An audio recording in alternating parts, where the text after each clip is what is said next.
Sire, Madame, Altesse royale, Mesdames, Messieurs, en recevant la distinction dont votre libre académie a bien voulu m'honorer, ma gratitude était d'autant plus profonde que je mesurais à quel point cette récompense dépassait mes mérites personnels.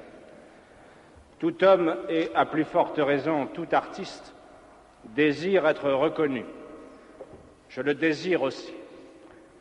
Mais il ne m'a pas été possible d'apprendre votre décision sans comparer son retentissement à ce que je suis réellement.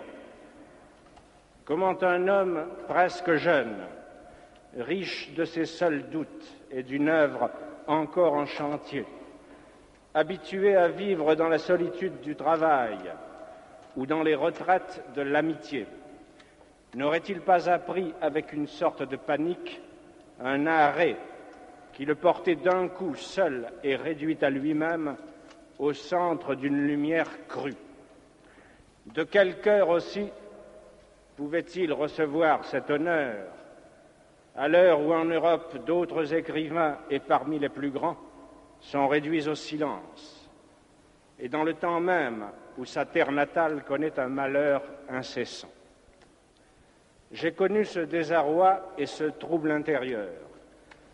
Pour retrouver la paix, il m'a fallu en somme me mettre en règle avec un sort trop généreux. Et puisque je ne pouvais m'égaler à lui en m'appuyant sur mes seuls mérites, je n'ai rien trouvé d'autre pour m'aider que ce qui m'a soutenu tout au long de ma vie et dans les circonstances les plus contraires, je veux dire l'idée que je me fais de mon art et du rôle de l'écrivain. Permettez seulement que dans un sentiment de reconnaissance et d'amitié, je vous dise aussi simplement que je le pourrais, quelle est cette idée. Je ne puis vivre personnellement sans mon art, mais je n'ai jamais placé cet art au-dessus de tout.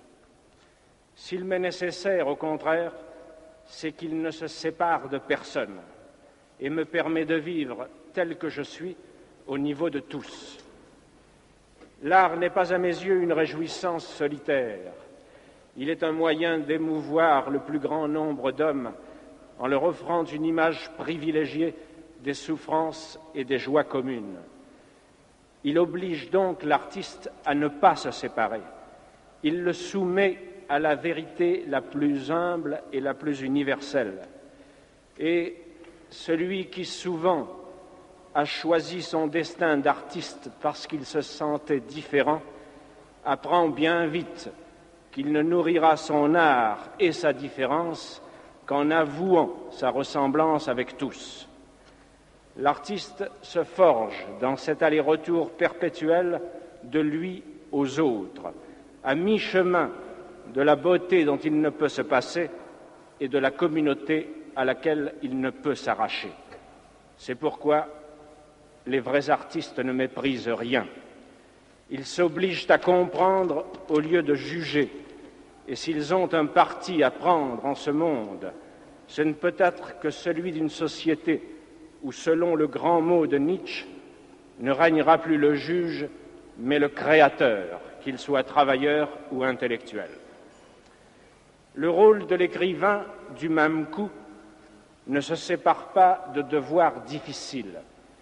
Par définition, il ne peut se mettre aujourd'hui au service de ceux qui font l'histoire. Il est au service de ceux qui la subissent. Ou sinon, le voici seul et privé de son art. Toutes les armées de la tyrannie, avec leurs millions d'hommes, ne l'enlèveront pas à la solitude, même et surtout s'ils consentent à prendre leur pas. Mais le silence d'un prisonnier inconnu, abandonné aux humiliations à l'autre bout du monde, suffit à retirer l'écrivain de l'exil, chaque fois du moins qu'il parvient, au milieu des privilèges de la liberté, à ne pas oublier ce silence et à le relayer pour le faire retentir par les moyens de l'art. Aucun de nous n'est assez grand pour une pareille vocation. Mais dans toutes les circonstances de sa vie, obscure ou provisoirement célèbre, jeté dans les fers de la tyrannie ou libre pour un temps de s'exprimer, l'écrivain peut retrouver le sentiment d'une communauté vivante qui le justifiera, à la seule condition qu'il accepte, autant qu'il peut, les deux charges qui font la grandeur de son métier, le service de la vérité et celui de la liberté. Puisque sa vocation est de réunir le plus grand nombre d'hommes possible, elle ne peut s'accommoder du mensonge et de la servitude qui, là où ils règnent, font proliférer les solitudes.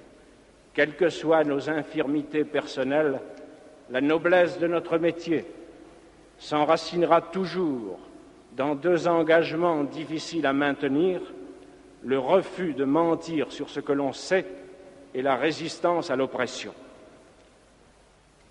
Pendant plus de 20 ans d'une histoire démentielle, perdu sans secours, comme tous les hommes de mon âge dans les convulsions du temps, j'ai été soutenu ainsi par le sentiment obscur qu'écrire était aujourd'hui un honneur, parce que cet acte obligeait et obligeait à ne pas écrire seulement. Il m'obligeait particulièrement à porter, tel que j'étais et selon mes forces, avec tous ceux qui vivaient la même histoire, le malheur et l'espérance que nous partagions. Ces hommes, nés au début de la Première Guerre mondiale, qui ont eu 20 ans au moment où s'installait à la fois le pouvoir hitlérien et les premiers procès révolutionnaires, qui furent confrontés ensuite pour parfaire leur éducation à la guerre d'Espagne, à la Deuxième Guerre mondiale, à l'univers concentrationnaire, à l'Europe de la torture et des prisons, doivent aujourd'hui élever leurs fils et leurs œuvres dans un monde menacé de destruction nucléaire. Personne, je suppose, ne peut leur demander d'être optimistes. Et je suis même d'avis que nous devons comprendre, sans cesser de lutter contre eux, l'erreur de ceux qui, par une surenchère de désespoir, ont revendiqué le droit au déshonneur et se sont rués dans les nihilismes de l'époque. Mais il reste que la plupart d'entre nous, dans mon pays et en Europe, ont refusé ce nihilisme et se sont mis à la recherche d'une légitimité. Il leur a fallu se forger un art de vivre par tant de catastrophes pour naître une seconde fois et lutter ensuite à visage découvert contre l'instinct de mort à l'œuvre dans notre histoire. Chaque génération, sans doute, se croit vouée à refaire le monde. La mienne sait pourtant qu'elle ne le refera pas. Mais sa tâche est peut-être plus grande. Elle consiste à empêcher que le monde se défasse. Héritière d'une histoire corrompue, où se mêlent les révolutions déchues, les techniques devenues folles, les dieux morts et les idéologies exténuées, où de médiocres pouvoirs peuvent aujourd'hui tout détruire, mais ne savent plus convaincre, où l'intelligence s'est abaissée jusqu'à se faire la servante de la haine et de l'oppression, cette génération a dû en elle-même et autour d'elle restaurer, à partir de ses seules négations, un peu de ce qui fait la dignité de vivre et de mourir. Devant un monde menacé de désintégration, elle sait qu'elle devrait, dans une sorte de course folle contre la montre, restaurer entre les nations une paix qui ne soit pas celle de la servitude, réconcilier à nouveau travail et culture et refaire avec tous les hommes une arche d'alliance. Il n'est pas sûr qu'elle puisse jamais accomplir cette tâche immense, mais il est sûr que partout dans le monde, elle tient déjà son double pari de vérité et de liberté et, à l'occasion, sait mourir sans haine pour lui. C'est elle qui mérite d'être saluée et encouragée partout où elle se trouve et surtout là où elle se sacrifie. Et c'est sur elle, en tout cas, que certains de votre accord profond, je voudrais reporter l'honneur que vous venez de me faire. Du même coup, après avoir dit la noblesse du métier d'écrire, j'aurais remis l'écrivain à sa vraie place, n'ayant d'autre titre que ceux qu'il partage avec ses compagnons de lutte, vulnérable mais entêté, injuste et passionné de justice, construisant son œuvre sans honte ni orgueil à la vue de tous, sans cesse partagé entre la douleur et la beauté, et voué enfin à tirer de son être double les créations qu'il essaie obstinément d'édifier dans le mouvement destructeur de l'histoire. Qui, après cela, pourrait attendre de lui des solutions toutes faites et de belle morale? La vérité est mystérieuse, fuyante, toujours à conquérir. La liberté est dangereuse, dure à vivre autant qu'exaltante. Nous devons marcher vers ces deux buts, péniblement, mais résolument, certains d'avance de nos défaillances sur un si long chemin. Quel écrivain, dès lors, oserait, dans la bonne conscience, se faire prêcheur de vertu? Quant à moi, il me faut dire que je ne suis rien de tout cela. Je n'ai jamais pu renoncer à la lumière, au bonheur d'être, à la vie libre où j'ai grandi. Mais bien que cette nostalgie explique beaucoup de mes erreurs et de mes fautes, elle m'a aidé sans doute à mieux comprendre mon métier. Elle m'aide encore à me tenir aveuglément auprès de tous ces hommes silencieux qui ne supportent dans le monde la vie qui leur est faite que par le souvenir et le retour de bref et libre bonheur.